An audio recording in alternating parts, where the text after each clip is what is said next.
Le damos la bienvenida al anfitrión de estos encuentros, que es el presidente de la agrupación, el doctor Andrés Ayale. Andrés. Buenas tardes, Silvia. Buenas tardes a todos y todas. Buenas tardes, doctora Agriman. En primer lugar, les agradezco a todos por seguir confiando en nuestro espacio, seguir acompañándonos en cada uno de estos eventos que estamos realizando, que lo hacemos con mucho esfuerzo, con un fin que es que en estos momentos tan complicados, donde realmente el abogado necesita un acompañamiento, creo que estamos intentando hacer eso.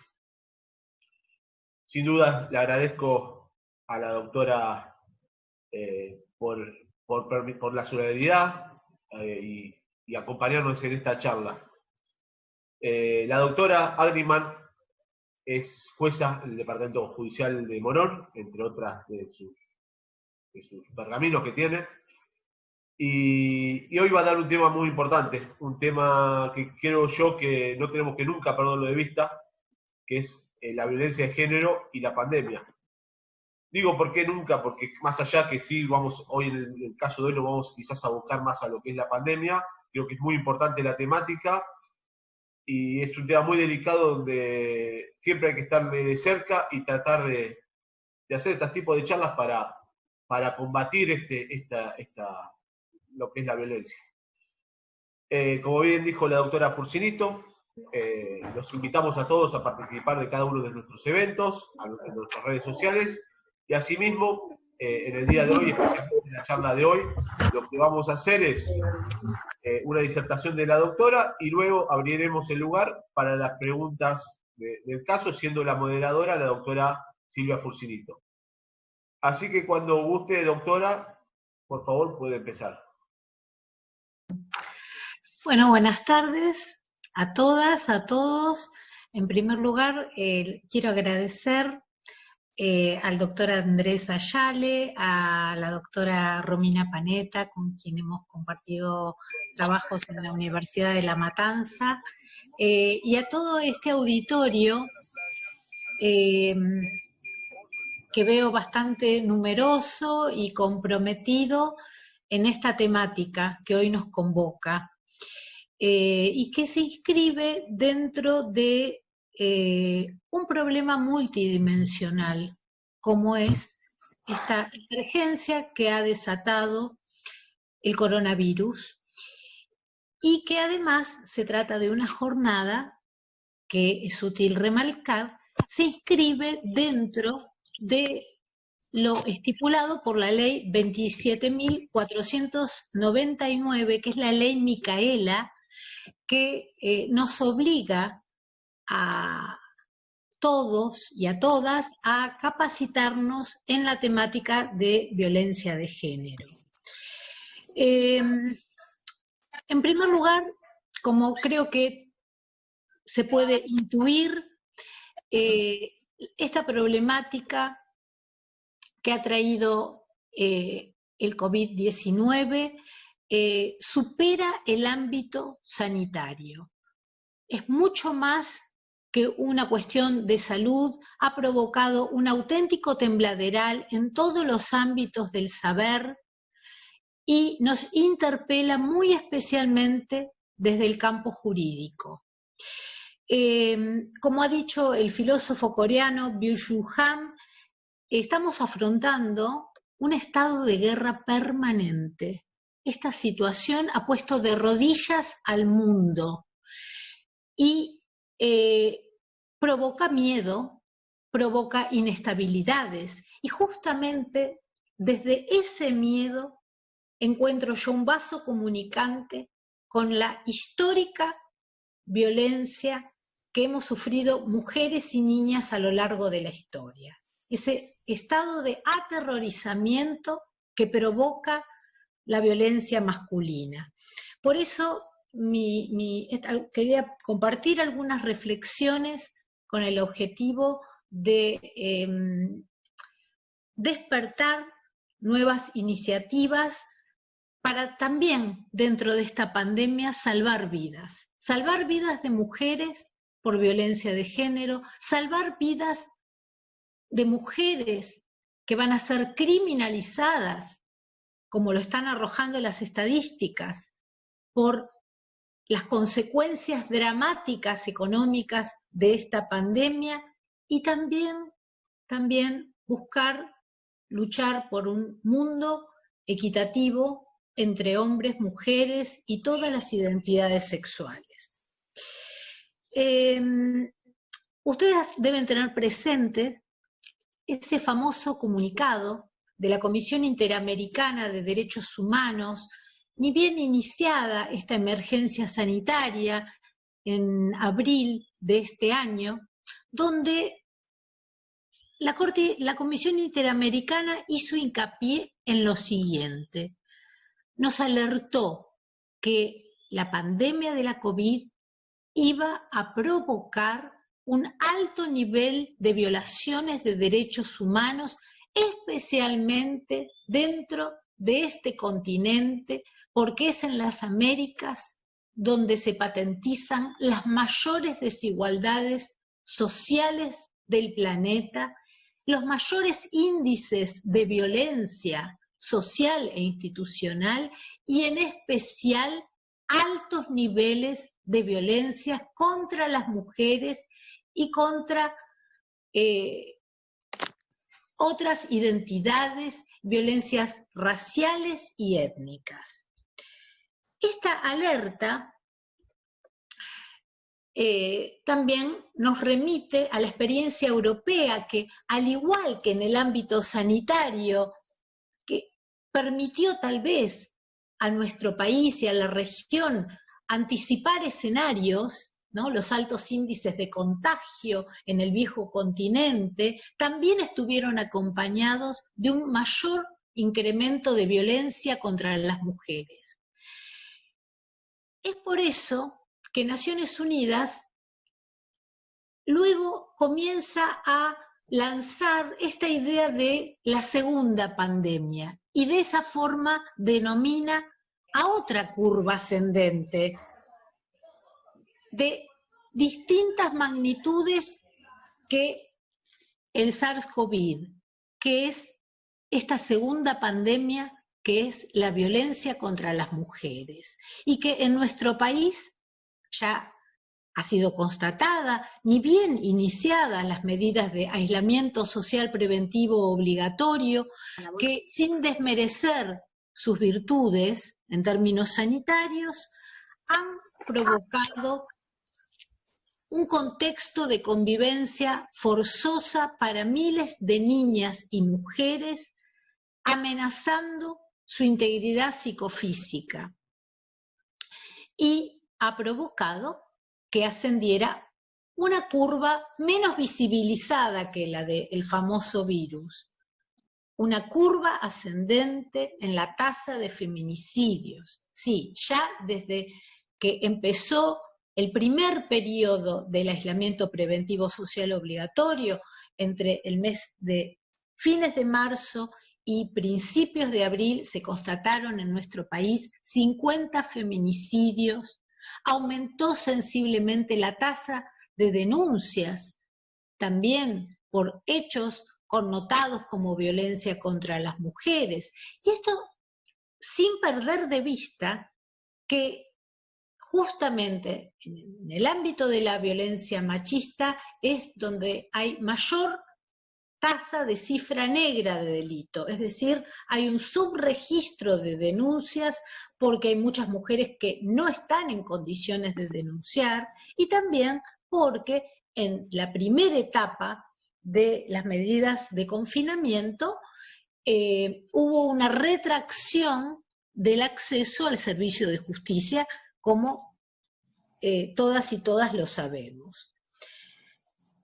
De ahí estos vasos comunicantes que hay entre esta pandemia desatada por el coronavirus y la violencia contra las mujeres, y que también tiene otra arista, porque la emergencia sanitaria además ha puesto sobre la superficie un incremento sensible de la pobreza, que es un factor que incide en el incremento de la violencia contra las mujeres, que cercena su autonomía, la posibilidad de romper ese círculo de violencia, como lo voy a desarrollar con un poco más de exhaustividad.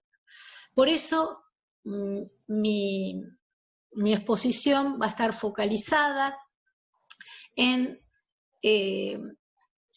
marcar algunas ideas sobre cuál es la intervención que debe tener el sistema de justicia penal frente a la violencia masculina en este contexto de pandemia en particular, y el rol que está llamado a tener la abogacía, que es justamente la gran promotora del avance y del reconocimiento de los derechos de las mujeres.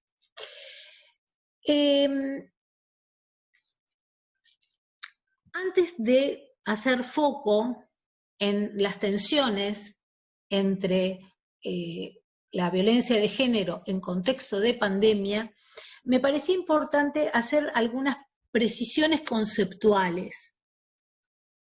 Ustedes saben que, en principio, no toda violencia contra la mujer es delito, y, en segundo lugar, el concepto de violencia de género, desde el ámbito jurídico, es un concepto normativo que está consagrado en la Convención Interamericana para Prevenir, Sancionar y Erradicar la Violencia contra las Mujeres, más conocida como la Convención de Belém do Pará, a la cual voy a hacer referencia como Convención contra la Violencia contra la Mujer.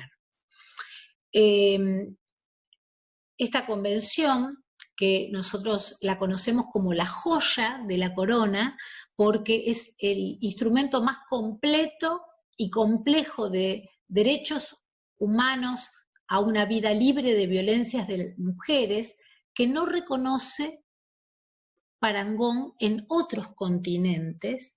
Esta convención, ustedes saben que define que la violencia contra la mujer es todo comportamiento ejecutado por un hombre que cause muerte, sufrimiento o daño psíquico, físico, sexual, económico, ya sea en el ámbito público o privado, e incluso, y quiero remarcar esto, todo acto de violencia contra la mujer que sea tolerado o ejecutado por agentes estatales, que es algo que está muy devaluado, tal vez a mi criterio, en el ejercicio de las prácticas judiciales y en las propias prácticas de la abogacía, que es lo que yo llamo la violencia institucional de género, la que se ejecuta desde las instancias y organismos estatales.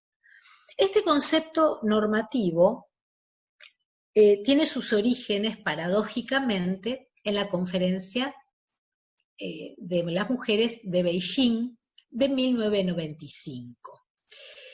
Y permite desenmascarar la idea de que la violencia de género en contexto de la emergencia sanitaria sea una pandemia. Hay que tener mucho cuidado de incurrir en esa confusión, porque en realidad, cuando nosotros ahondamos sobre cuál es la causa de la violencia contra las mujeres,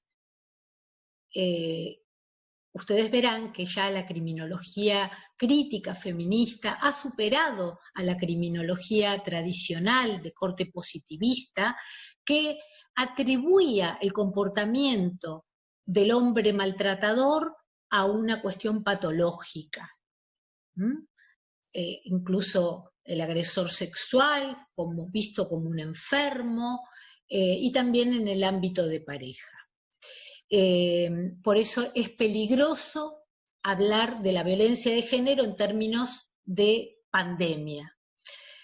La criminología crítica feminista ha desarrollado investigaciones empíricas que coinciden en que el principal factor para experimentar distintas formas de violencia masculina es ser mujer. Es decir, la violencia contra las mujeres tiene una relación de género-especie dentro de un sistema de opresión de la mujer. ¿Qué quiero decir con esto? La violencia contra las mujeres arranca del centro de la historia, de una historia configurada por un orden social patriarcal.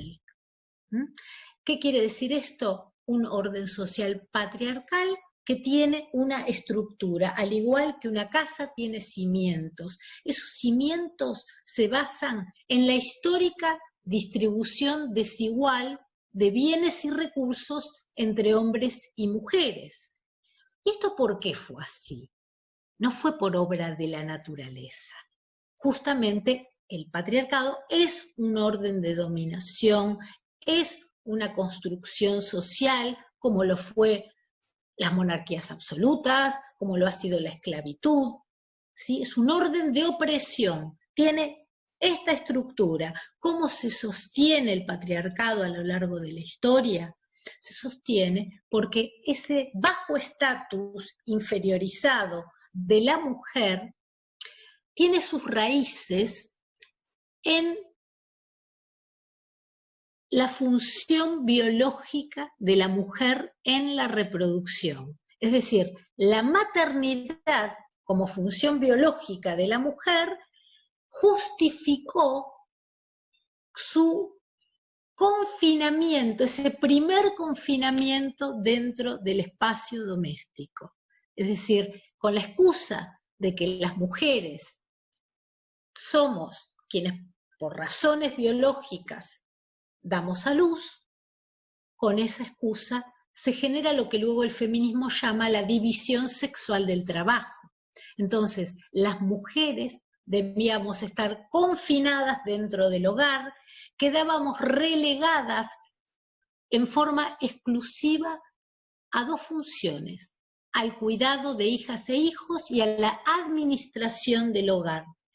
Y, es decir, cumplíamos la función de reproductoras y el hombre cumplía la función de productor primario, ¿sí? Eso se llama la división sexual del trabajo y es una de las funciones estereotipadas de género central, que es la piedra angular discursiva legitimante de un orden por el cual las mujeres nos ha llevado a que ocupemos un bajo estatus en la sociedad, en la familia, ¿sí? Bajo el dominio del marido, del hermano, del padre, del pater, el bajo estatus en todas las instituciones, en un orden social que se ha sostenido a través de instituciones, donde el derecho, las instituciones jurídicas, la religión han jugado un rol preponderante y que se recrea ese orden de dominación a través de discursos que lo renuevan y lo relegitiman, donde el mito del amor romántico, el mito de la maternidad, cumplen un rol esencial. Y como todo orden de dominación, el patriarcado se sostiene a través de violencia. Es decir, cuando la mujer no pudo ser controlada, la mujer sufre violencia. Por eso, la criminología crítica feminista lo que ha develado ya desde hace 3 décadas o más es que en realidad los hombres violentos contra las mujeres no son enfermos, sino que su comportamiento tiene como común denominador la vocación de dominar a la mujer. Y quiero poner ejemplos. Cuando una mujer convive con un hombre maltratador y decide romper la relación, eso tiene un costo y una amenaza de vida para las mujeres. Muchos de los feminicidios reconocen como causa la decisión de la libre autonomía de la mujer de querer romper con esa relación. Es lo que yo llamo la maté porque era mía. El común denominador de los comportamientos violentos de los hombres contra las mujeres se identifican con el deseo de controlar. Yo les recomiendo la obra de la criminóloga Elena Larrauri. Ella tiene una investigación muy profusa sobre estos temas. Cuando indagamos, empezamos a raspar, ¿cuál es la causa? ¿Por qué la violencia? La mayoría de los hombres responden, bueno, es que ella salía a la noche a bailar con las amigas, es que ella no hacía la comida, no se ocupaba de las cosas del hogar, desde que trabaja, yo tengo que cuidar a los hijos. Es decir, siempre se esconde la idea, la vocación de controlar a la mujer. Y la máxima expresión de ese designio de dominar a la mujer a través del recurso de la violencia machista es justamente la violación. La antropóloga Rita Segato, que ha investigado agudamente los crímenes y violaciones de las mujeres en Cartel Juárez y que ha dado lugar al famoso caso Campo Algodonero contra México, muy conocido, ella llegó a esta conclusión. En primer lugar, lo que favoreció estos comportamientos violentos, atroces, que aparecían pilas de cadáveres de mujeres vejadas, fue que había una atmósfera de impunidad estructural y de gran tolerancia frente a la violencia contra las mujeres. Pero también había una exacerbación de funciones estereotipadas de género. ¿Qué quiere decir? Como bien lo explica Rita, había un modelo muy fijo de masculinidad. Los estereotipos de género, que ustedes lo pueden ver muy bien en la obra de Rebecca Cook y Simone Cusack, que la pueden ver gratuitamente a través de la web, no solo son descriptivos, son construcciones culturales respecto de qué cualidades y atributos tenemos hombres, mujeres y otras identidades sexuales, ¿sí? Como dijo hace poco Boaventura dos Santos Sousa, justamente en un libro que escribió sobre la pandemia, las mujeres estamos llamadas a ser las cuidadoras del mundo, justamente por lo que explicaba recién, por la maternidad biológica, somos quienes tenemos adjudicado el deber cultural de cuidar a nuestras hijas, a nuestros hijos, a las personas ancianas de nuestro núcleo familiar. Y los hombres tienen la función de trabajar, de ocupar cargos políticos y demás.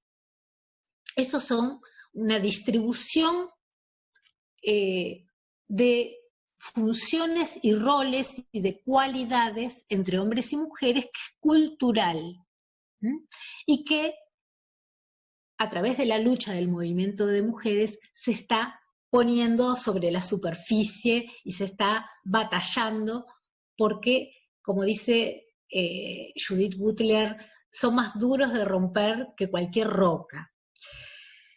El problema es que estos estereotipos, estas cualidades que se nos atribuyen a hombres, a mujeres, ¿no? Las mujeres somos lo pasional, el hombre lo racional, la mujer es lo sentimental, la mujer es lo bello, el hombre lo feo. El problema es que no son solamente estereotipos o clasificaciones descriptivas, son prescriptivas. ¿Qué quiero decir con esto? Eso van a ver que tiene directa vinculación con la aplicación normativa. son prescriptivas porque son mandatos, porque es un mecanismo de control social informal. Es decir, cuando una mujer incumple, se aparta de este rol, de esta cualidad de género, es tratada, concebida como desviada y su comportamiento es reprimido. Esto lo vamos a ver porque justamente me parecía oportuno hacer algunas reflexiones sobre el precedente muy reciente de nuestro Tribunal de Casación en la causa que se le ha seguido a Farías y a la otra persona por la violación y feminicidio de Lucía Pérez. Estos mandatos de género influyen decisivamente y se conectan con esta situación de pandemia. ¿Por qué? Porque, en primer lugar, la pandemia lo que ha traído como consecuencia es una significativa retracción de la actividad económica a nivel mundial, altísimas tasas de desempleo. Nomás en nuestro país se calcula sobre el empleo registrado, que en el primer trimestre de la pandemia el desempleo en los hombres trepó a un 18%, en el caso de las mujeres a un 20% o más, porque hay aún más subregistro. Y esta situación de pobreza también incide sobre los estereotipos sexuales. ¿Por qué? Porque muchos hombres han perdido su empleo, es decir, han dejado de autopercibirse como el proveedor económico primario dentro de su familia, y esto ha generado mucha frustración. Frustración que cargan a la cuenta de las mujeres, porque frustración que se manifiesta en comportamientos violentos por no poder cumplir ese mandato cultural de ser el que tiene a su cargo la manutención familiar. Estos estereotipos también inciden en las mujeres, porque si muchas mujeres ya tenían alguna decisión de querer separarse de sus parejas, si sentían intolerables ciertas formas de maltrato y si ya no toleraban seguir permaneciendo a cargo del cuidado de hijas e hijos, bueno, justamente esta convivencia forzada agudizó esa situación y la profundizó, porque impidió, y sigue haciéndolo, que muchas mujeres puedan acceder al mercado de trabajo, tener autonomía y demás. Ahora bien, y además hay otra cuestión, que es que no todas las mujeres que están en contexto de violencia de género tienen iguales recursos para afrontar estas situaciones. Y entonces, en ese caso, el incremento de la pobreza también, como lo voy a detallar más adelante, también ha provocado que muchas mujeres que sufren comportamientos violentos tengan menos acceso a recursos para poder denunciarlos, porque concretamente no tienen independencia económica, sino que tienen una marcada dependencia económica con sus parejas. Y esto también incide en el ámbito del derecho cuando entrecruzamos acceso a la justicia de mujeres víctimas de violencia de género, situación de pobreza y pandemia. Justamente en esa conferencia de Beijing de 1995 se delineó la idea de que en condiciones de pobreza la mujer está en una posición de mayor vulnerabilidad para experimentar más formas de violencia de género. Entonces, a esta altura, si nosotros sabemos, porque hay un conocimiento científico consolidado de que la violencia contra las mujeres hunde sus raíces en un orden social patriarcal, es decir, es un problema social. ¿Cuál es el rol que debe cumplir el sistema de justicia penal y la abogacía en particular?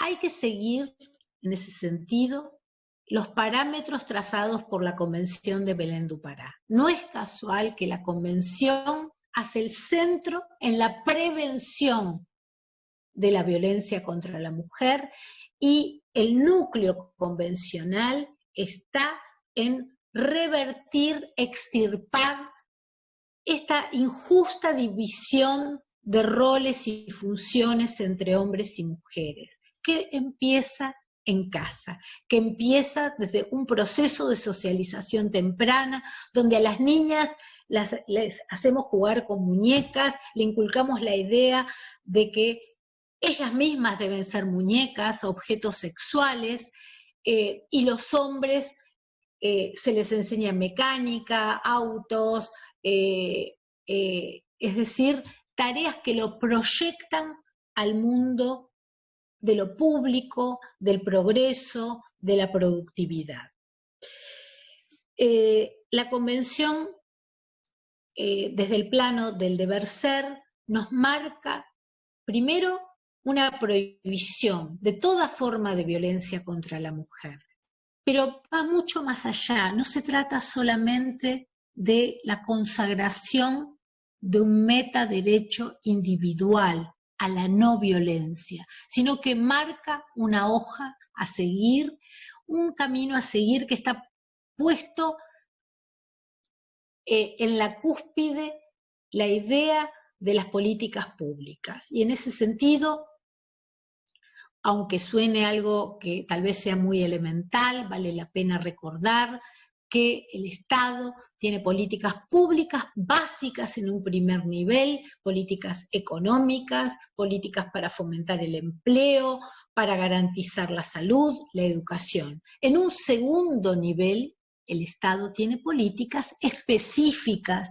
para gestión de la conflictividad social, es decir, políticas para la niñez en riesgo, para la población en situación de calle, políticas para las mujeres que afrontan violencia de género, donde en el ámbito jurídico el rol de los juzgados de paz, el rol de la justicia civil ocupa un lugar preponderante. Como dice siempre Alberto Binder, debemos en algún momento pensar seriamente en fortalecer la justicia civil y de esa forma vamos a lograr prevenir muchísimos conflictos de índole penal.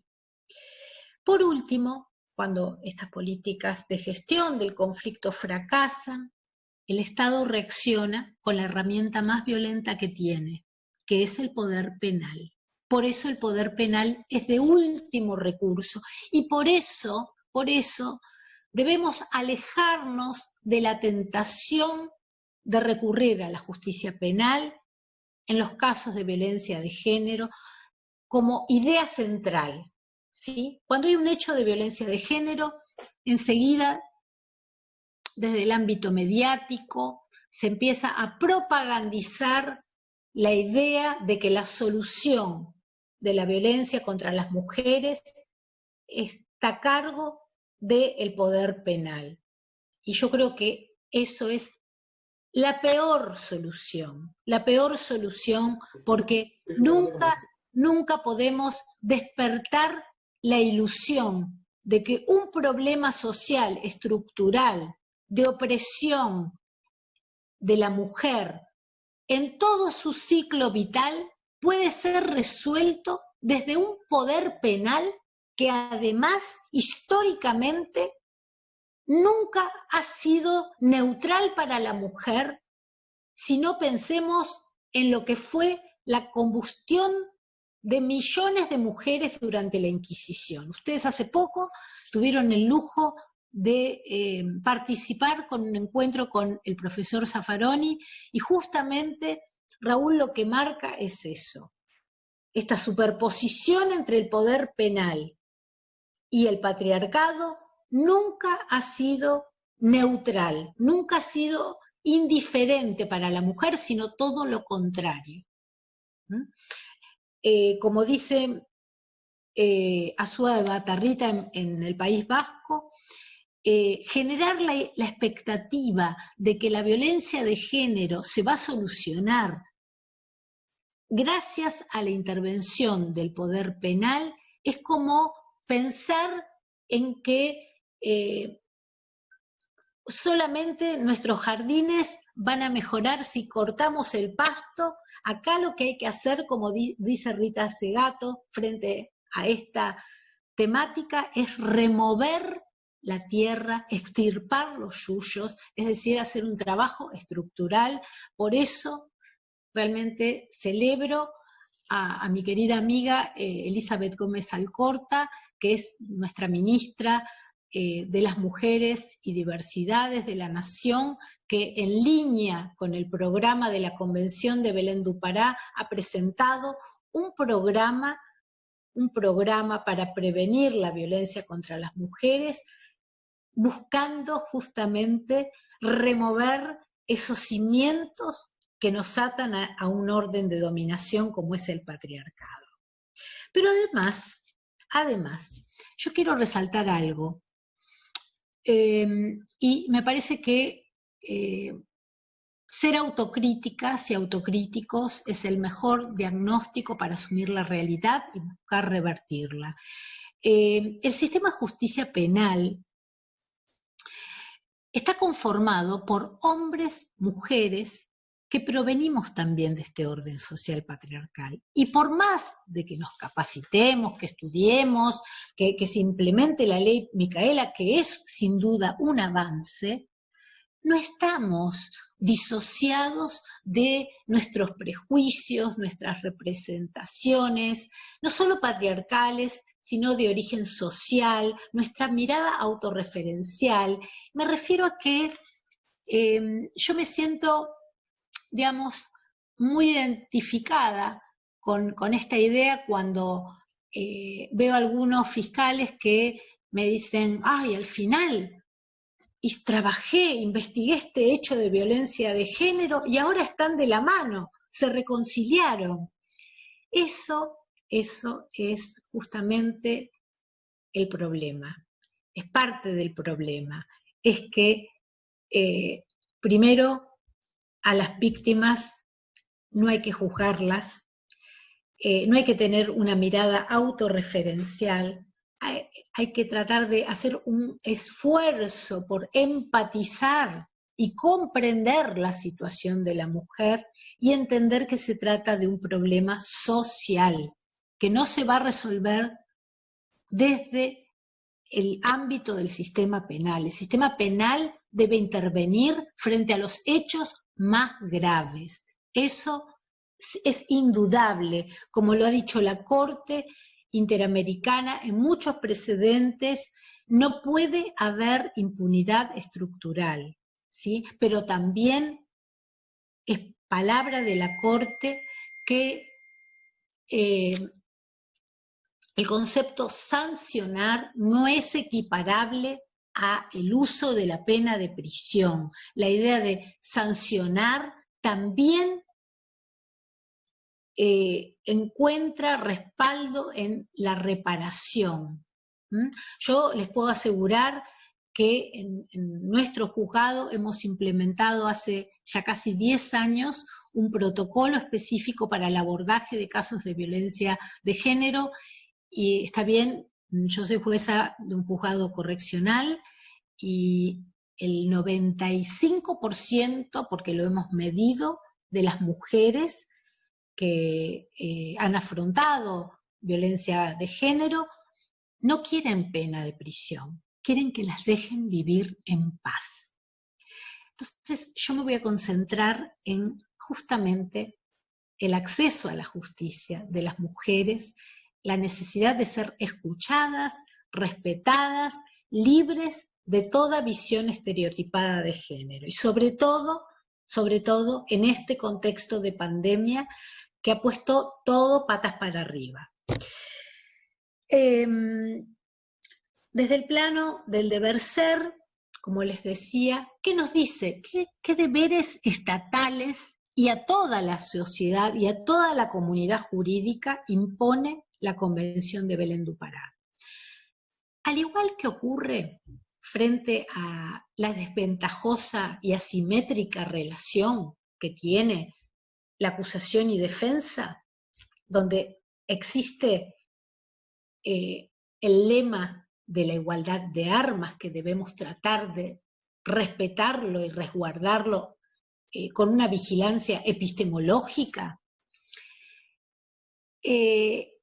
La Convención de Belén do Pará eleva el umbral del acceso a la justicia de las mujeres víctimas de violencia de género. ¿Por qué? Porque parte de la base de que es una gravísima violación a los derechos humanos de las mujeres. Entonces, ¿qué establece? Consagra que toda mujer tiene derecho a ser tratada sin discriminación, en condiciones de igualdad con el hombre en los tribunales, y que tiene igual protección de la ley y ante la ley, dice el artículo 4. ¿Por qué dice que las mujeres tenemos derecho de protección ante la ley? Porque parte de la premisa de que el derecho en general y el derecho penal en particular ha regulado las relaciones entre los géneros y ha sido, como ha dicho Pat Carlin, una auténtica tecnología de género. Es un derecho androcéntrico, es un derecho patriarcal. Entonces tenemos que también tener una mirada crítica del derecho que no por casualidad todavía mantiene la criminalización del aborto, cuando más allá de las creencias que puedan tenerse, que son todas respetables, como asume Ferraioli, el derecho a la decisión de la soberanía generativa de la mujer, es el primer peldaño del catálogo de ciudadanía de las mujeres. Entonces, estamos hablando de ese derecho, por eso la Convención habla de la protección en igual condición y sin discriminación de las mujeres, de sus derechos ante el propio derecho. En segundo lugar, es el acceso a la justicia de las mujeres víctimas de violencia de género. Tiene una peculiaridad. Es un acceso a la justicia libre de todas visiones estereotipadas de género.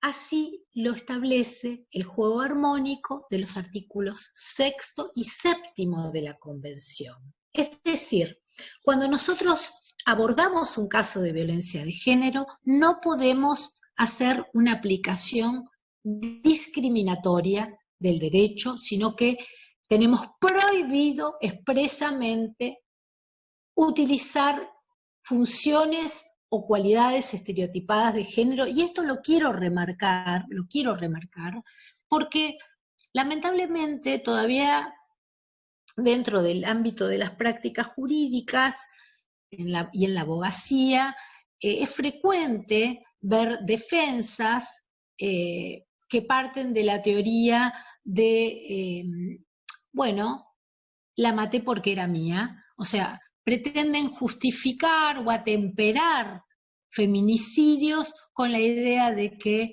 se trataba de una mujer que había cometido una infidelidad, ¿sí?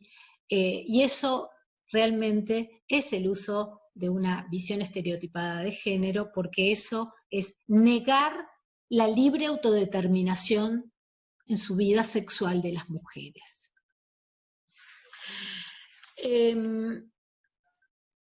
Esto es importante remarcarlo, sobre todo en estos días donde,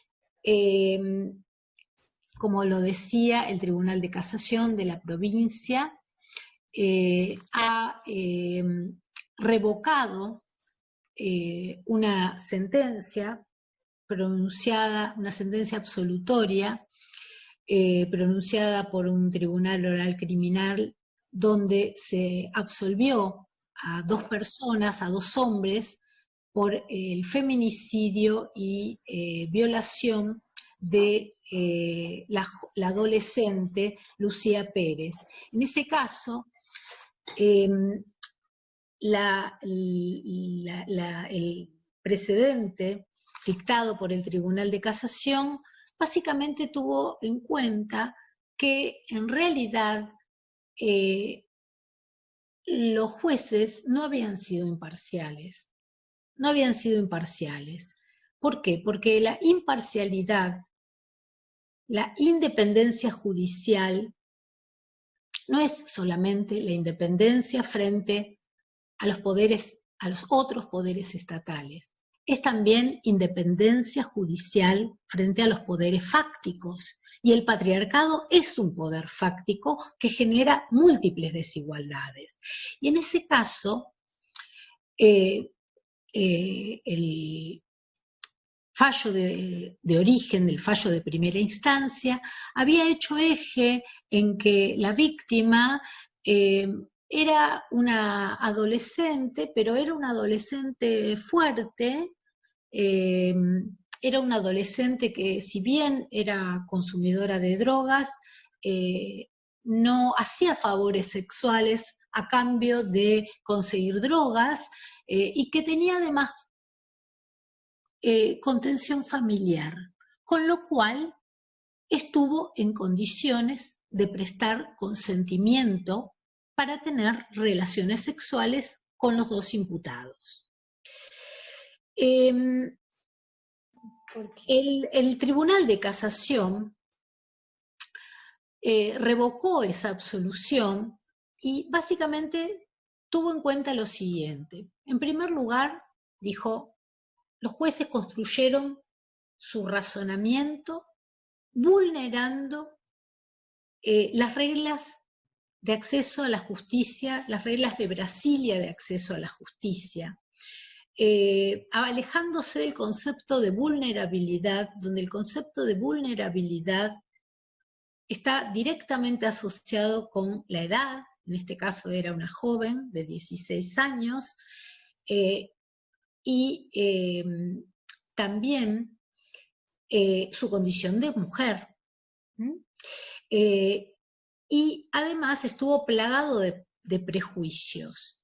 Y para eso recurrieron a estos mitos y creencias que alimentan el patriarcado, empapados de prejuicios estereotipados de género.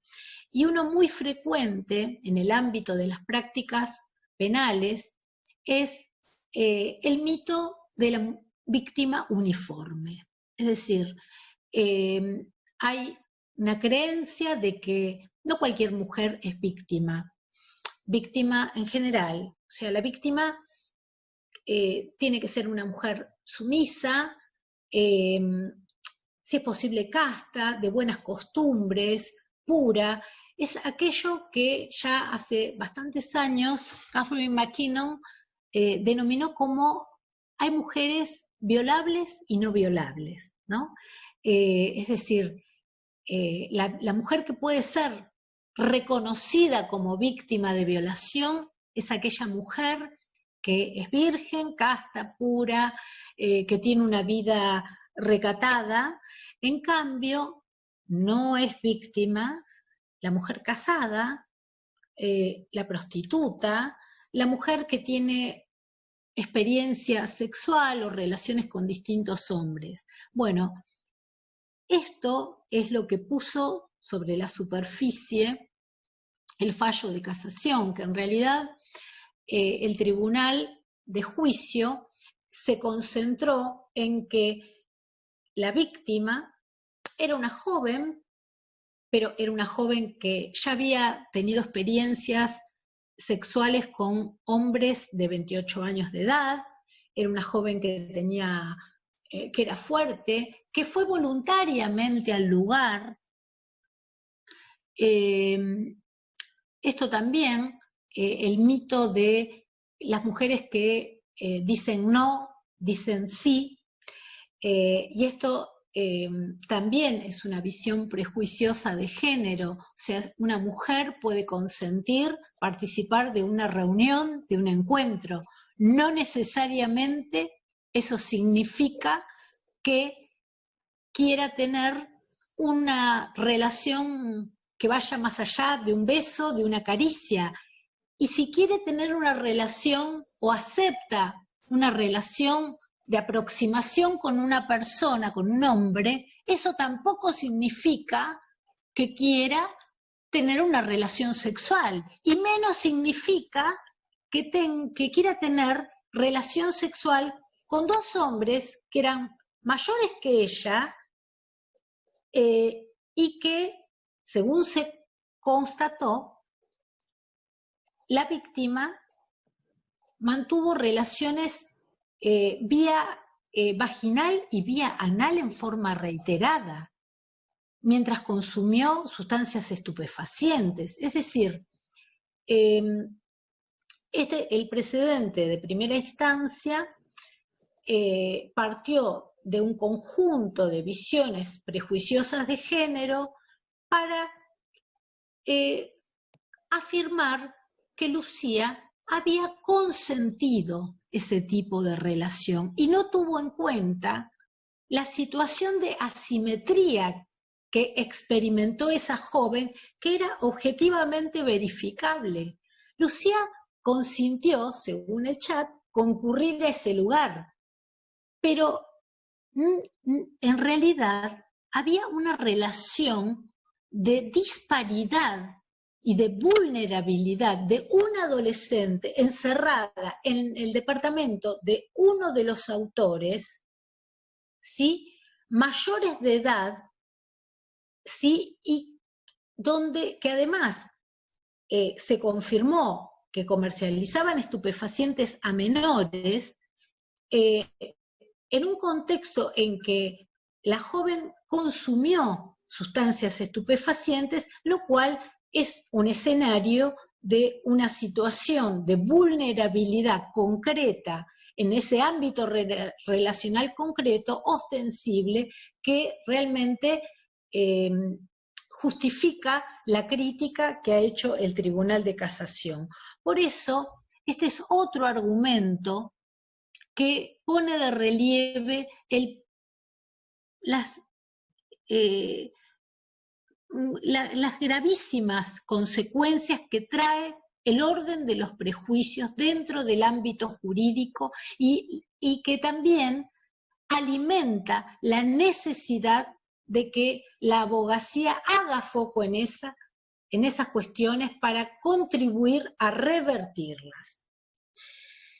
Y en ese sentido, cuando hablamos de acceso a la justicia de las mujeres que sufren hechos de violencia de género, tenemos que tener en cuenta, en primer lugar, que a la víctima no hay que juzgarla. Eso no excluye la necesidad de una apreciación crítica de su testimonio, por supuesto, pero en primer lugar no hay que juzgarla. Tenemos que tener en cuenta que, según también las investigaciones que ha hecho, entre otras, la profesora Encarna Bodelón en Barcelona, no toda mujer puede ni quiere denunciar, y no todas tenemos los mismos recursos para sostener una denuncia. ¿Por qué es esto?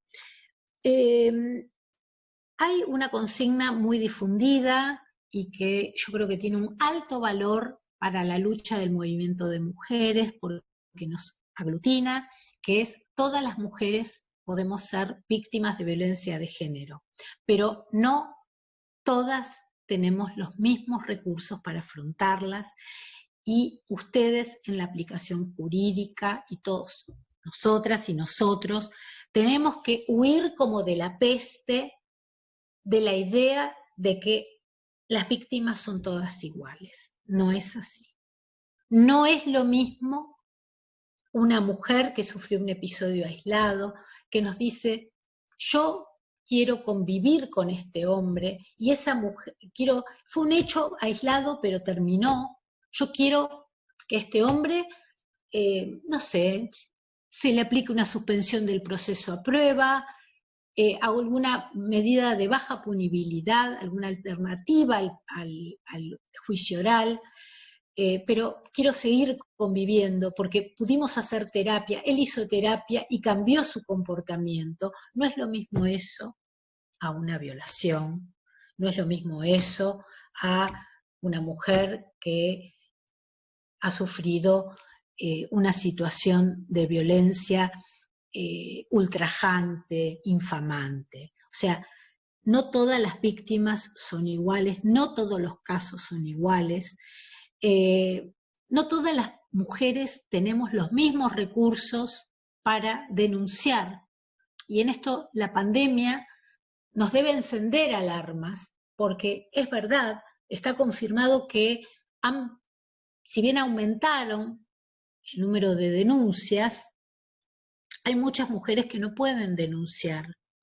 Que no pueden denunciar porque se exponen a represalias. Para una mujer, ir y denunciar a su pareja a veces le puede significar firmarse su sentencia a una pena de muerte.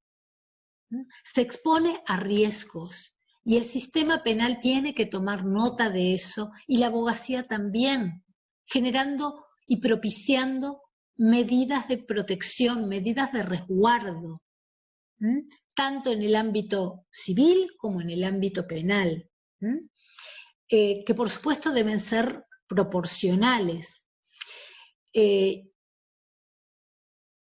No toda mujer puede además sostener una denuncia, y esto también está directamente conectado con la situación de pandemia. Antes ya de la emergencia sanitaria, yo les puedo asegurar que hemos tenido muchos casos de mujeres que venían, que llegaban a juicio y que nos pedían de rodillas: pongan en libertad a mi agresor. Y estoy hablando de mujeres que sufrieron lesiones gravísimas y que nos pedían que los pusiéramos en libertad, porque decían: si ustedes no lo ponen en libertad, no los carcelan, mis hijos no pueden comer. Yo tengo 5 hijos, vivo de los planes sociales. Esa situación de dependencia económica, que es otra cara de la violencia, es lo que según la ley nacional es violencia económica, y que ahora se está agudizando de una forma inédita por la debacle económica que trae aparejada la pandemia a nivel global y a nivel de nuestro país también en particular. Eso también restringe severamente el acceso a la justicia y a la tutela judicial efectiva de muchas mujeres, como también el hecho de que frente a estas medidas de confinamiento, las mujeres disponen de menos redes de contención. En el caso de nuestro juzgado, el trabajo lo hacemos con una gran articulación con los centros de asistencia a mujeres que sufren violencia de género, que dependen de las municipalidades. Y realmente, actualmente esa contención es virtual, porque no es presencial, y además nos encontramos con que tenemos que hacer a veces un trabajo casi quirúrgico, porque vemos que muchos hombres que habían sido excluidos del hogar por orden de los juzgados de familia, con la cuarentena se reincorporaron, volvieron a cohabitar con las mujeres, y realmente las mujeres están afrontando una situación de tensión que no tiene precedentes,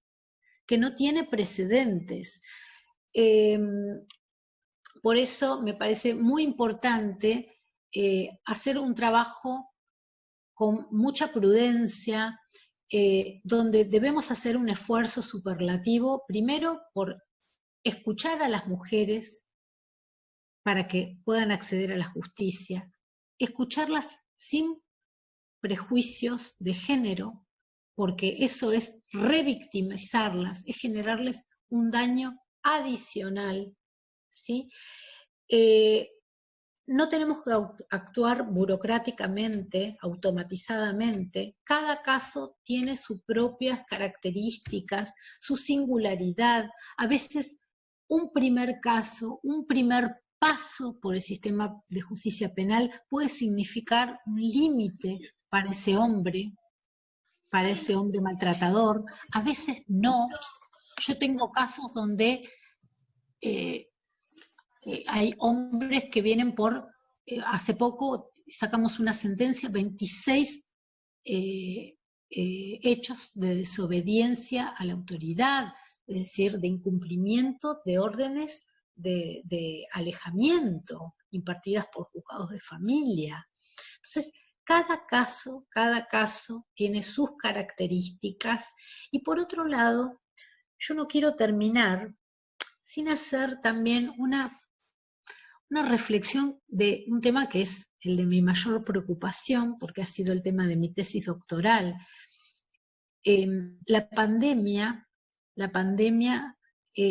nos expone cada vez a un mundo más difícil, donde millones de hombres y mujeres y de otras identidades van a quedar por fuera del mapa social. Como dice Judith Butler, el virus no discrimina, pero el sistema económico y social sí lo hace, y el patriarcado sí lo hace, y como dice nuestra querida Judith, hay personas que se creen con más derecho a vivir que otras. Entonces, en este contexto, hay que huir de la idea de que la vacuna somos todas o todes, y nosotros tenemos que actuar con creatividad y compromiso, buscando proteger a las mujeres, ¿sí? Y también no olvidarnos de que este mundo que nos condena a mayores injusticias sociales también está aumentando otra curva, que es la tasa de mujeres criminalizadas. Está aumentando la cantidad de mujeres detenidas por auténticos delitos de subsistencia. Son mujeres jóvenes que reflejan el fenómeno de la feminización de la pobreza en América Latina, que han quedado por fuera del mercado de trabajo, y que está aumentando esa criminalización de mujeres. Y sabemos que el sistema penal, cuando se superpone con el orden patriarcal, no es inofensivo, sino que es prometedor de un mayor encarnizamiento contra las mujeres, y esas mujeres, desde la abogacía, se exige una defensa con perspectiva de género. Y como vieron, la perspectiva de género no es algo que se declama, es la letra constitucional que debe ser actuada. Entonces, y con esto cierro, creo que este escenario nos invita a revertir inercias, nos invita a modificar ciertas prácticas burocráticas, automatizadas, tanto desde el ámbito judicial como desde el ámbito jurídico, me parece que hay mucho por hacer y que el patriarcado es un orden social de dominación que está en crisis, que no se va a caer solo, se va a caer por la lucha del movimiento de mujeres, donde los hombres están llamados a ser aliados indispensables, como todas las identidades genéricas, pero como todo orden social que está en crisis promete más violencia. Violencia patriarcal y también violencia penal. Entonces tenemos que actuar con mucha prudencia en defensa de los derechos de las mujeres, pero también con un equilibrado respeto del sistema de garantías de los hombres. Bueno, y con esto concluyo. Les agradezco la atención y bueno, quedo abierta a las inquietudes que puedan tener. Bueno, doctora, excelente, la verdad su exposición súper clara. Bueno, hay algunas preguntas que fueron escribiendo en el chat. Primero quiero contarle que un montón de saludos y felicitaciones por su exposición, todos muy agradecidos. Y bueno, vamos a ir leyendo las preguntas. Si alguno no llegó a escribir en el chat, cuando terminamos de leer estas preguntas, pueden abrir el micrófono y también hacer la pregunta libremente. Una pregunta de Agustín Muniz es, si todos los casos de violencia a una mujer por parte de un hombre se consideran violencia de género, o hay algún tito para que se tipifique así. Es muy buena esa pregunta, Agustín. Te digo por qué. Y vuelvo un poquito a la explicación. Mira, yo te voy a poner un ejemplo. Un caso de, por ejemplo, hay una falsa idea de que hay delitos de género y delitos que no son de género, ¿no? O sea, por ejemplo, el feminicidio, las lesiones agravadas por violencia de género. Eso hace que desde el plano simbólico se invisibilicen otros delitos contra las mujeres. Y yo voy a poner un ejemplo. Nosotros una vez, me acuerdo que teníamos un juicio oral que era sobre delito de daño, y el daño era un portón. Un sujeto había roto un portón. Yo, además de estar muy enojada, porque me parece que el sistema de justicia penal no está para hacer semejante despliegue de recursos por un portón, habiendo tantos presos ansiosos por tener su derecho a un juicio pronto, me llevé una gran sorpresa con ese juicio. Pues yo pensé que era un delito contra la propiedad, delito de daño, un portón roto. No, era un hecho de violencia de género. ¿Por qué? Porque era un muchacho que no aceptaba que la novia no quería tener más relación con él. Había cortado la relación. No aceptaba. Entonces todos los días iba a la casa de la chica que vivía con sus padres y iba y hacía tremendas escenas hasta que llegó un día que quiso entrar, romper todo y rompió el portón. La angustia de esa familia y de esa chica, porque se sentían acosados, sobre todo la chica, por el comportamiento de este sujeto. Ella misma decía, yo lo que quiero es vivir en paz, es que este chico acepte que yo no quiero tener más relaciones con él, no quiero ser más su novia, ¿sí? ¿Qué quiero decir con esto? Acuérdense de esto. Acá, el dolo, la voluntad del sujeto activo, ¿era acometer contra la propiedad? No. O sea, desde el plano típico, desde la subsunción legal, sí, es un delito contra la propiedad, bueno, la conducta estuvo preordenada a romper el portón, a atacar la propiedad. Pero desde otra perspectiva, ¿sí? Es un delito de género, porque el fin, ¿cuál era?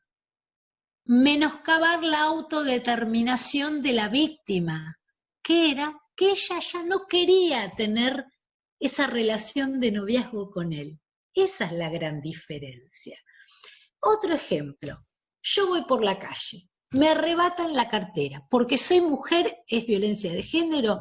No, porque esto es un delito que guarda identidad con el mismo que le podría pasar a cualquier Agustín, a cualquiera, si le van y le arrebatan su portafolio o lo que llevara, ¿sí? Y porque además que a mí me arrebaten la cartera no significa, no exterioriza, no manifiesta voluntad de controlarme, de dominarme. Esa es la línea demarcatoria. Esa es la línea demarcatoria entre cómo identificar cuando es un delito, donde hay un contexto de género y cuando no. Y es algo que cuesta. Veo con preocupación que desde el ámbito de lo que yo llamo, las grandes maestras como Tamar Pich o Lucila Larrandart, que es mi madre jurídica, desde el feminismo oficial, el feminismo punitivista, pretenden crear delitos de género por su función simbólica, para que tengan visibilidad.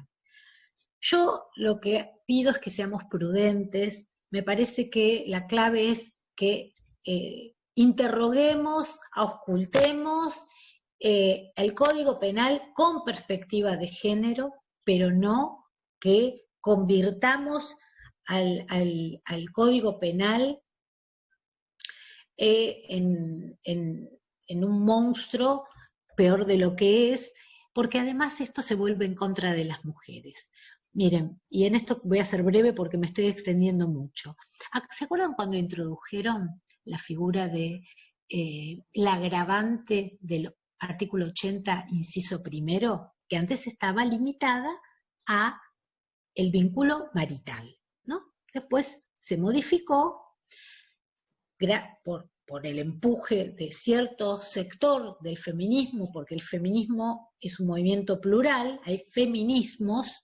Un sector del feminismo decía, no, hay que incluir también como agravante relación de noviazgo, de pareja. ¿Saben quién fue una de las primeras condenadas con esa agravante? Una mujer, una joven, Nair Galarza. Entonces, tengamos prudencia con este tema y tratemos, cuando tomamos el Código Penal, mirarlo desde las garantías constitucionales de las mujeres, desde la Convención para eliminar toda forma de discriminación contra la mujer y desde la Convención de Belén do Pará. De eso se trata. Y un esfuerzo por capacitarnos y sobre todo por nosotros sacarnos nuestras anteojeras estereotipadas de género. Perdón si me extendí demasiado. Bueno, vamos a la siguiente pregunta. La pregunta es de Eliana López Orlandi. ¿Qué recursos se ponen a disposición de una mujer en el caso de sufrir ese tipo de violencia al momento en que decide huir de su agresor? Mira, Eliana, es una pregunta muy importante que vos hacés, porque muchas mujeres terminan muertas porque no pueden huir. La respuesta en este caso se identifica claramente con las políticas de gestión de este conflicto. Por eso yo les recomiendo, y te recomiendo a vos, Eliana, y a todas, a todos, que consulten el sitio web del Ministerio de la Mujer, Identidades Sexuales, de Género y Diversidades, porque ahí está el programa, un programa donde crea no refugios para las mujeres, sino hogares de tránsito, que es otro concepto, para que las mujeres tengan esa posibilidad, porque si una mujer mantiene la convivencia con el agresor, la espiral de violencia va a ser creciente y el riesgo de muerte casi algo que es inevitable. Así que, de todas maneras, desde el ámbito de los juzgados de familia, sé que hay por lo menos en el ámbito de la provincia de Buenos Aires, lo digo con mucho orgullo, hay un excelente trabajo donde tanto los juzgados de familia como los juzgados de paz, en ese sentido, actúan articuladamente con ya sea municipios y con el Ministerio de la Mujer también de la provincia de Buenos Aires y de la Nación. Así que bueno. Bueno, acá la pregunta de Elisa creo que quedó respondida con lo que recién manifestó la doctora.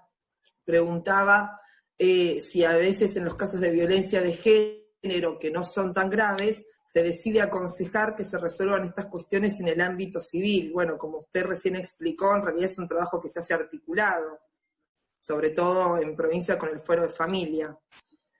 Otra pregunta de Alejandro Robledo, ¿qué nos recomienda hacer en caso de delitos de desobediencia?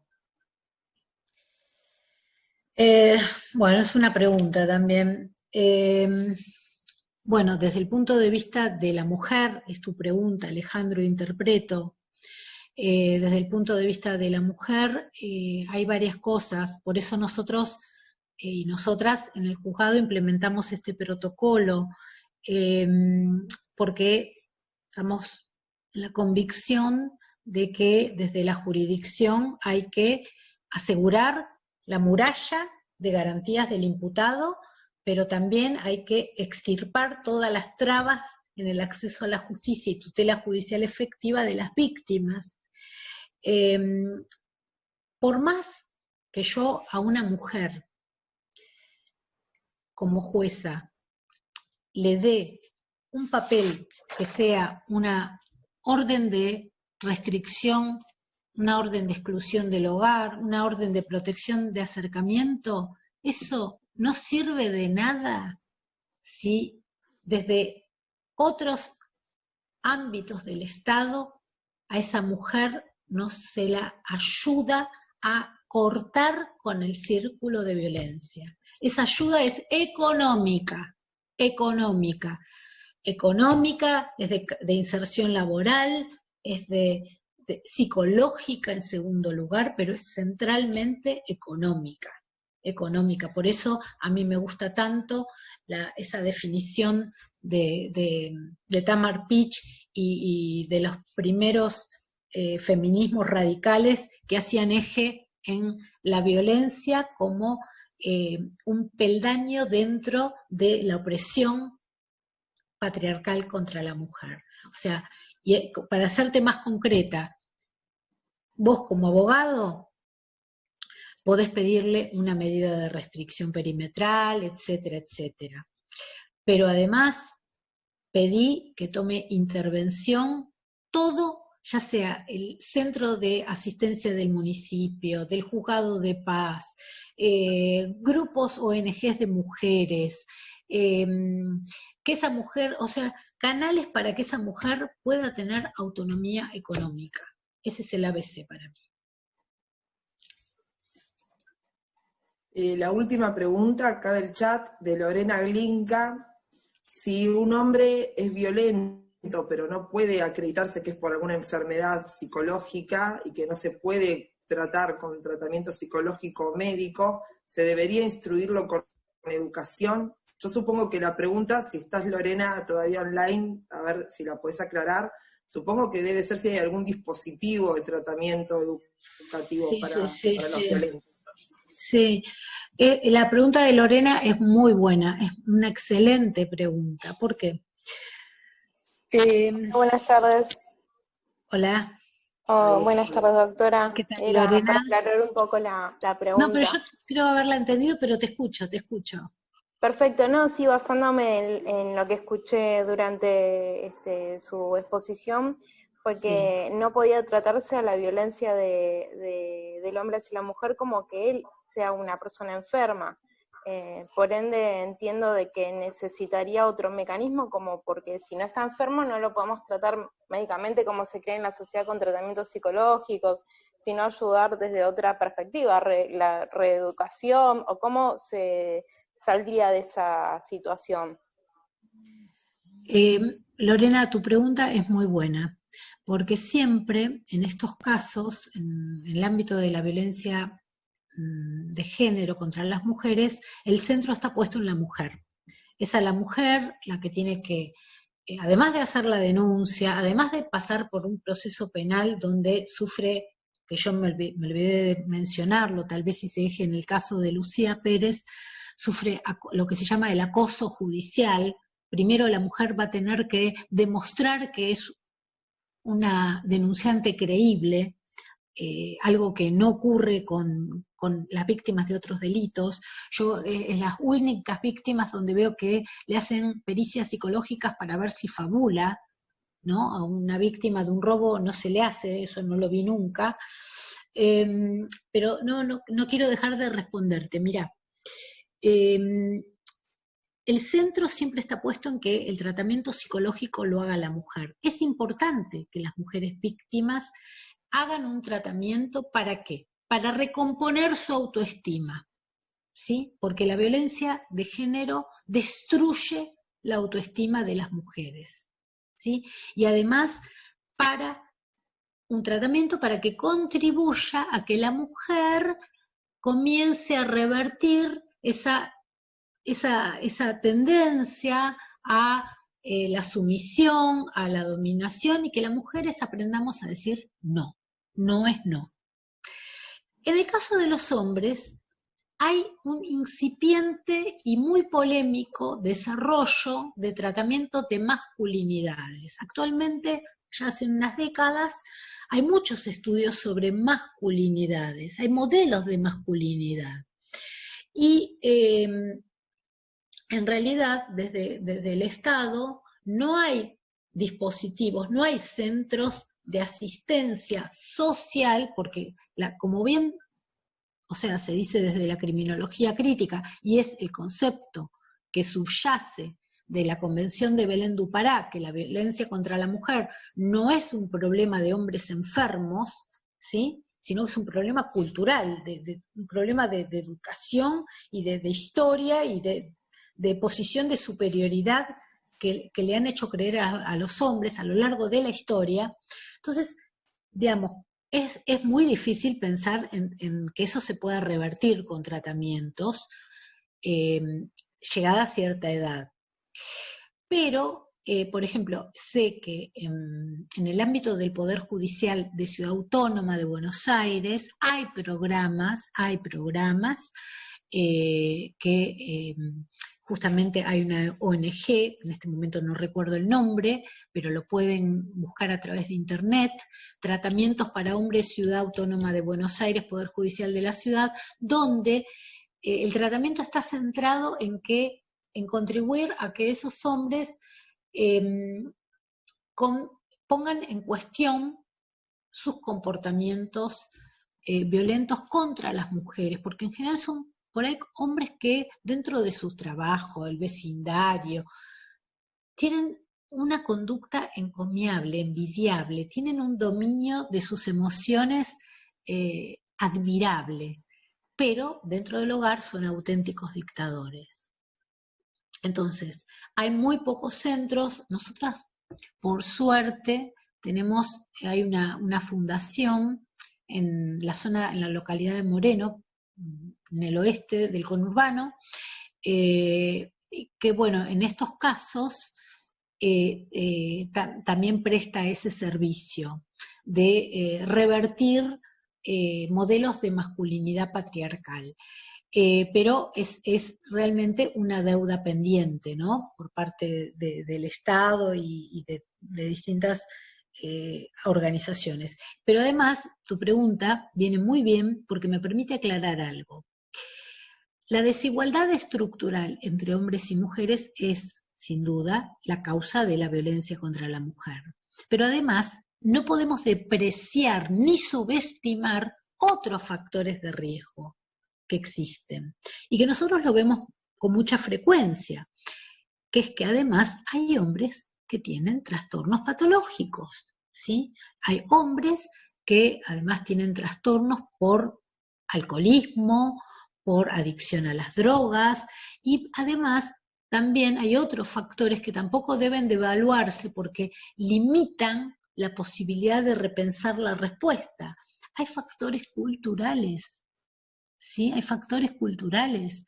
Una cosa es, yo he hecho trabajo social con adolescentes en Conurbano Sur, en un barrio, una comunidad de otro país de Latinoamérica, donde era aceptado, así como algo natural, que cuando una mujer enviudaba, pasaba a ser la esposa del hermano, ¿sí? Aunque ella no quisiera. O sea, hay cuestiones culturales también. Por eso es muy buena la obra de Elena Larrauri, que se las recomiendo, la pueden ver en internet, creo, porque Elena dice, ser mujer es el principal factor, la desigualdad social entre hombres y mujeres es el factor decisivo, pero además hay otros factores, y no hay que desmerecer. Y eso sirve, porque nosotros, por ejemplo, en la sentencia, eso sirve para que además de una pena condicional, una prohibición de acercamiento, se imponga, por ejemplo, como regla de conducta, o en una probation, que ese hombre haga un tratamiento para atender sus adicciones. Así que bueno, es bastante complejo y requiere respuestas creativas y complejas. Espero haber contestado. Bueno, las últimas 2 preguntas. Bueno, acá una pregunta de Dayana, que es un tema que vamos a tratar tenemos un taller de Derecho de Familia y esta pregunta tiene que ver con eso y lo vamos a tratar próximamente. ¿Las órdenes de restricción se hacen extensivas siempre a los hijos menores de la pareja? ¿O cómo se procede en el caso de que tenga hijos menores y la mujer decida denunciar? Dayana, como vos bien dijiste, es realmente el ámbito del Foro de Familia, me parece que es el foro especial para dirimir estas cuestiones, ¿no? Porque además tiene un enfoque multidisciplinar, tiene otros recursos con los cuales desde el ámbito del sistema de justicia penal no contamos, pero por lo menos en el ámbito de la justicia penal, cuando hay una situación grave, y hay proporcionalidad, adoptamos algún tipo de medida de restricción que se extiende a los hijos, es por supuesto una medida provisoria, temporal, funcional, para resguardar a la mujer de una situación de riesgo, pero inmediatamente le damos intervención al Foro de Familia, por una cuestión de especialidad. Bueno, y la última pregunta de Romina dice, a las víctimas les cuesta mucho denunciar en el contexto de normalidad. Imagino que hoy con la pandemia y siendo todo el acceso virtual debe ser más difícil y aumenta el peligro de la víctima. ¿Hay alguna medida en carácter urgente para protegerla en relación a este contexto de encierro? Sí, justamente, por ejemplo, desde tanto el Ministerio de las Mujeres de Provincia y de Nación hay distintos recursos que se ofrecen.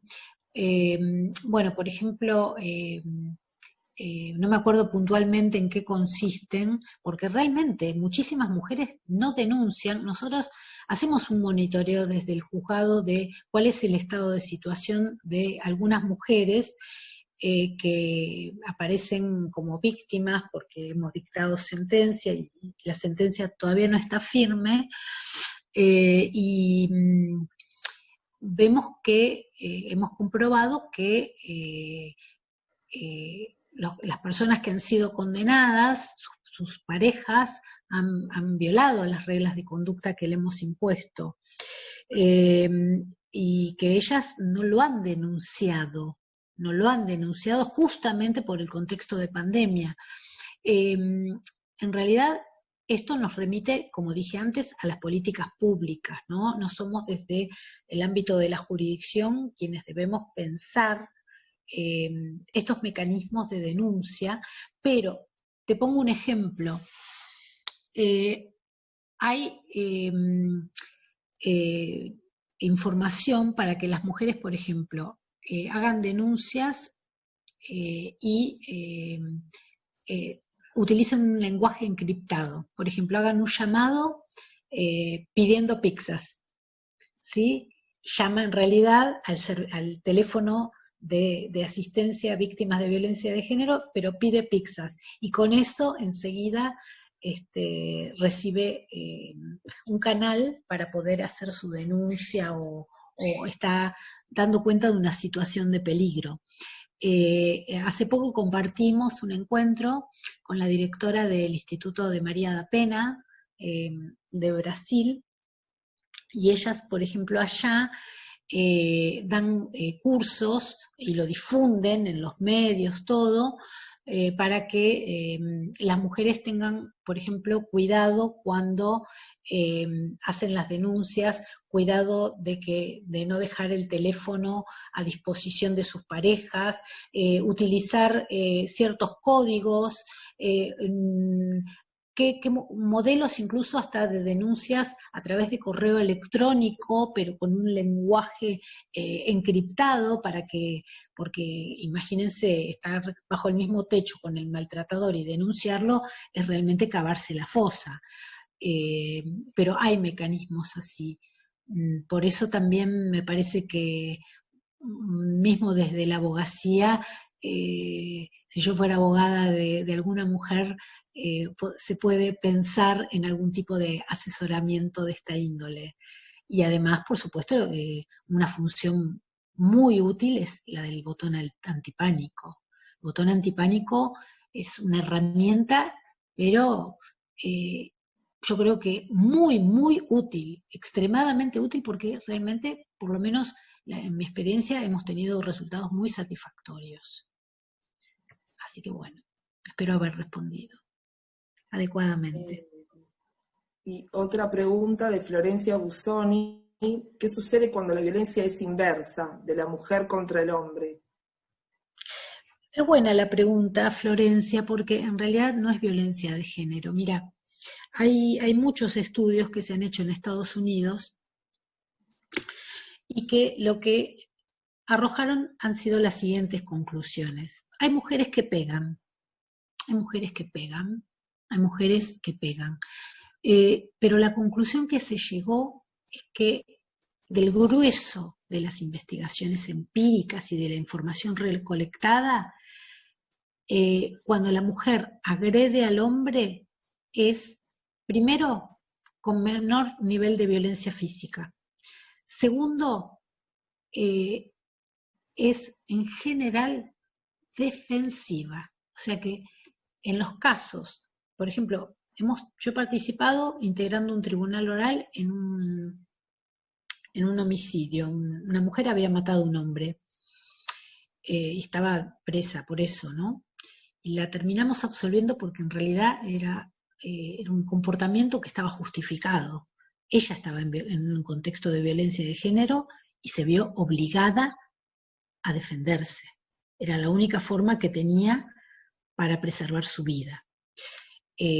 Así que, o sea, pueden haber comportamientos violentos. Sabemos también que en la dialéctica opresor-oprimido, a veces los oprimidos, las oprimidas, tomamos algunos rasgos identitarios del opresor, pero es un fenómeno minúsculo y además todo caso de violencia de una mujer contra un hombre no tiene la causa explicativa de la violencia de género, es decir, en general, la regularidad de los casos, la mujer que agrede, ataca a un hombre, no lo hace para controlarlo, en general, en el grueso. En cambio, en la violencia de género, ¿sí?, contra mujeres o la población LGTBI+, es, pero de manual, que siempre tiene como fin esa violencia, sea psicológica, la amenaza, la violencia ambiental, esto de tirar la mesa así, sacudir todo, romper todo, la violencia física, ni hablar la violencia sexual, que es el mayor acto, como dice Rita Segato, la violencia sexual es el control total del cuerpo de la mujer. El fin es controlar el comportamiento, la libertad, el cuerpo y la vida de la mujer. Por eso la violencia de género es instrumental a un sistema de dominación. Como lo fue el grillete en la esclavitud, bueno, la violencia de género es eso en el patriarcado. Es un sistema de opresión patriarcal. Néstor Castro, ¿querías hacer una pregunta? Casualmente la colega que me precedió pensó la misma pregunta que tenía yo. Ahora, en cuanto a la respuesta de la doctora, sin ánimo de entablar un debate, a mí me parece que socialmente el hombre, al momento de recibir algún tipo de violencia, socialmente está como oprimido a mostrar esa violencia. Entonces creo que el hombre también recibe violencia por parte de la mujer y deberíamos empezar a ver de qué manera solucionar eso también. Les digo a todos, yo realmente estoy en contra de la violencia en general. Yo creo que vivimos en una sociedad extremadamente violenta. Sí, claro. En una sociedad extremadamente violenta. Yo creo que es un gran desafío, ¿no?, actual, es justamente desarticular toda forma de violencia, y también creo es un poco lo que dije antes, ¿no?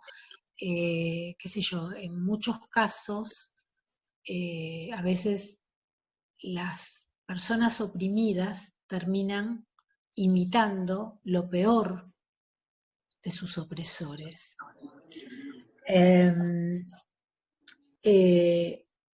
Pero lo que no podemos perder de vista es, digamos, qué nos dicen las investigaciones de campo. Por eso es muy importante, cuando nosotros aplicamos el derecho, tener en cuenta, porque el derecho no está disociado de la realidad, sino todo lo contrario, ¿no?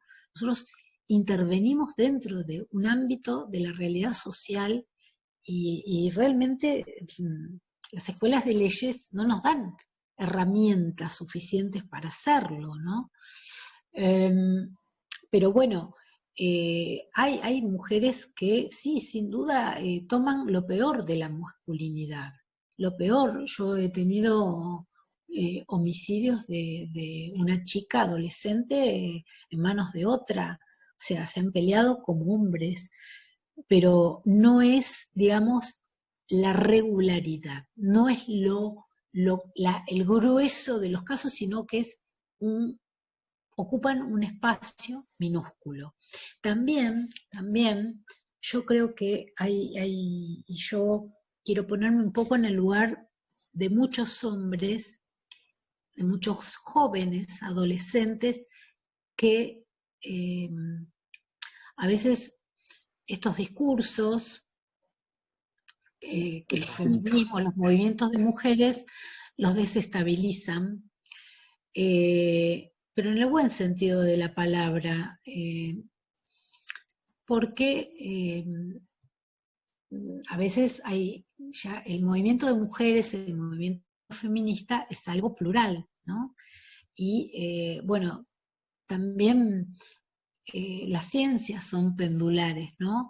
A veces nos vamos de un extremo a otro y a veces también hay metodologías, hay respuestas que escandalizan. Así como yo estoy en contra del uso de la prisión para cualquier hecho de violencia de género, porque me parece que es un auténtico despropósito, porque la prisión es la herramienta más violenta que tiene el Estado para gestionar el conflicto. Entonces, mandar a un hombre violento a prisión es convertir a un hombre en mucho más violento, ¿sí? Por supuesto que hay casos en que no queda otra opción,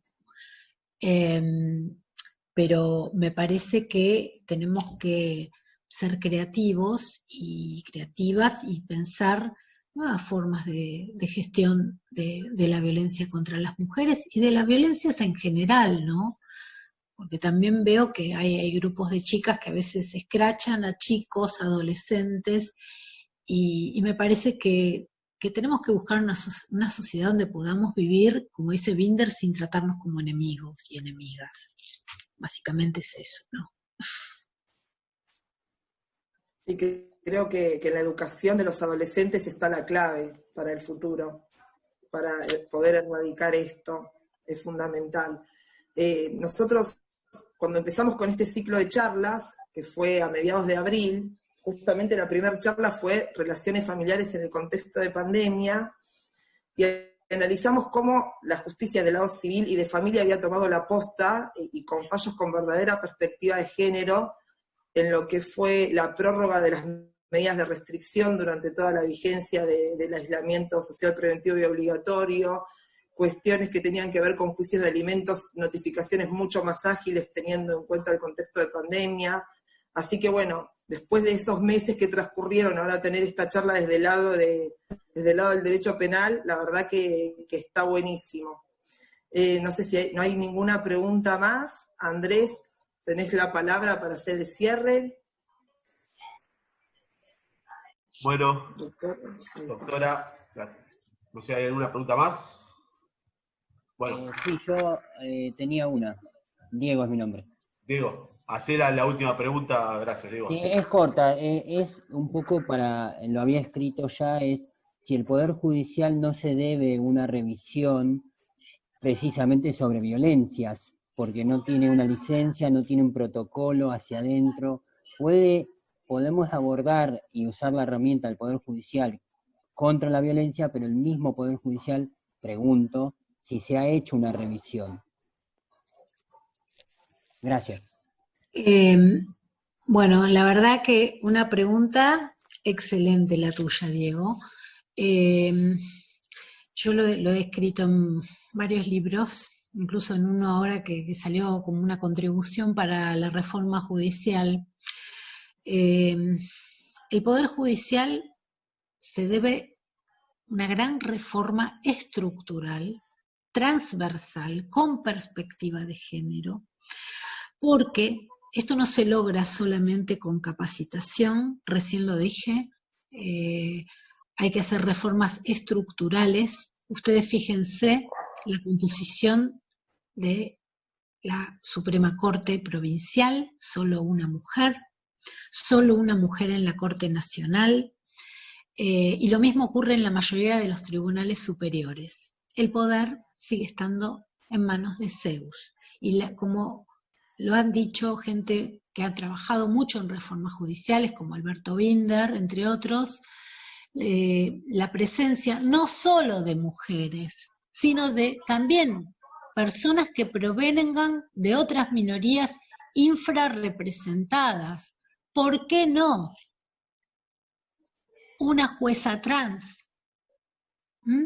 que provengan de todo el espectro cultural y social, que puedan ser más permeables a las demandas de hombres, mujeres, travestis, lesbianas. Para mí eso es clave, es clave. Y yo creo que por eso hay que hacer cambios estructurales. Nosotros creo que es un gran avance que hace ya un año la Corte, por ejemplo nuestra, comenzó a reconocer las licencias a las mujeres que sufrimos violencia de género. Hace un año. Pero, por ejemplo, sabemos que en algunos poderes judiciales hay juezas que sufren situaciones de acoso, de violencia de género de compañeros y no tienen cómo canalizar esas denuncias, no hay mecanismos de protección. Entonces, si tenemos un poder judicial, y no me refiero al provincial solamente, que es discriminatorio en su interior, es previsible que también va a ser discriminatorio en la respuesta que dé a los justiciables. Así que bueno, creo que hay mucho por hacer y sé que se está trabajando dentro de los proyectos de reforma judicial que están en danza, que también hay proyectos dirigidos en este sentido, ¿no? A la implementación de políticas transversales. Clarísimo, doctora. Bueno, doctora Agriman, la verdad que le agradezco. Excelente exposición, una gran jornada. Le quiero agradecer en nombre de todos Abogados por la Matanza por tener el lujo de que haya compartido con nosotros todo su conocimiento. Seguramente la comprometo a una nueva charla en el futuro. Y reitero, bueno, mis felicitaciones, doctora, por todo. Les agradezco a todos los colegas por seguir confiando en nosotros y seguir acompañándonos en cada uno de los eventos que venimos realizando. Así también los invito a seguir, que próximamente daremos nuevas charlas, las cuales se encuentran todas en nuestras redes sociales. Muchísimas gracias y nos estamos viendo en la próxima jornada. Hasta luego. Muchas gracias. Perdón, propongo abrir los micrófonos y un aplauso para la Un doctora. aplauso. Que abramos todos los micrófonos igual. Bueno, gracias a ustedes. Muchas gracias. De verdad, un gustazo. Un beso grande. Chaucito. Chao, chao. Hasta luego.